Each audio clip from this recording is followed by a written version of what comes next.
This video is Peter Hitchens explaining all the faults of those on the far left who follow the woke religion. He is perfectly positioned to say it because he used to be on the far left, hell-bent on trying to bring about a revolution. A brilliant speech that is of course correct. The woke types believe they are better people and that only their worldview should be allowed.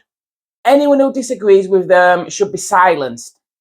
They talk about compassion and kindness, yet I literally hear them all the time, especially women, wish death upon generally older people who may have more conservative views.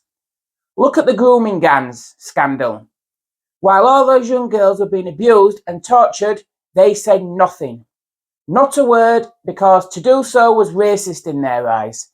And now the government has called the abuse out, they've again tried to shut them down by shouting racist. Soon spoke up when someone goes against their religious worldview. They are not more compassionate or kind. That is a delusion. Yet they think if they are in charge and all opposition is silenced, the world will be a utopia made in their image. We've seen how that has worked out in the past. Anyway, here's Peter's brilliant speech. Does history and morality favour the left or the right? Chris is an ex-vicar. I'm an ex-Trotskyist. And when I was a Trotskyist, of course, I had no morals at all, which was the whole point of it, that you sort of set out to do what you thought was right at the expense of anybody or anything that got in your way. And had I ever been in a position to do it, I would have done terrible things to my opponents on those grounds, because I believed so profoundly that I was right. And one of the reasons why I am now, oddly enough, in the same church as Chris Bryant is because I decided to put a stop to all that. I didn't think it was legitimate anymore to believe so strongly that I was right, that I could even think of treating people as I would have done had I successfully achieved the Bolshevik Revolution, which I sought so actively in the 1960s and 1970s. So morality in politics seems to me to be dangerous. The other thing about morality is it seems to me to be increasingly, as I get older and nearer to being dead, that it seems to me to be very much about yourself and not about other people. The best definition of morality I ever came across was morality is what you do when you think nobody is looking.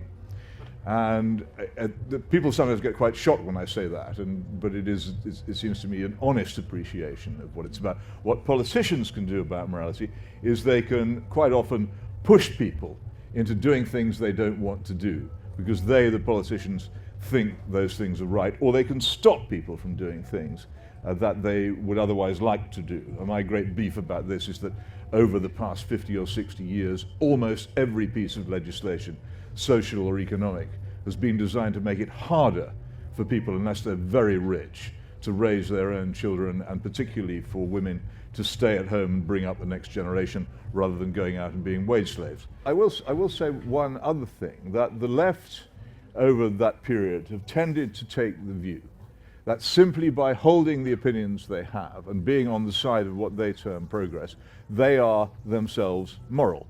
And that those who don't hold their views, which I don't, are themselves immoral. So I take, for example, the fact that I happen to think that capital punishment is sometimes justified in the case of heinous murder. Now, you can argue about this with me and you can disagree with me about it, and I will happily take you on.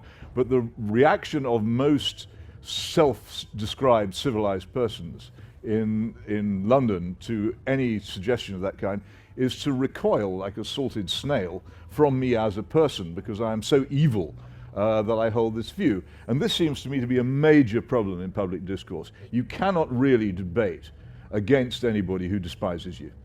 And I find that it's very difficult a lot of the time to actually hold debates, because very rapidly the rules of reason and logic and the presentation of fact in support of argument flies out of the window, and it becomes about who and what you are. And that seems to me to be a major problem with almost all modern political discourse. The left think they're right, and not merely that, they think they're better people.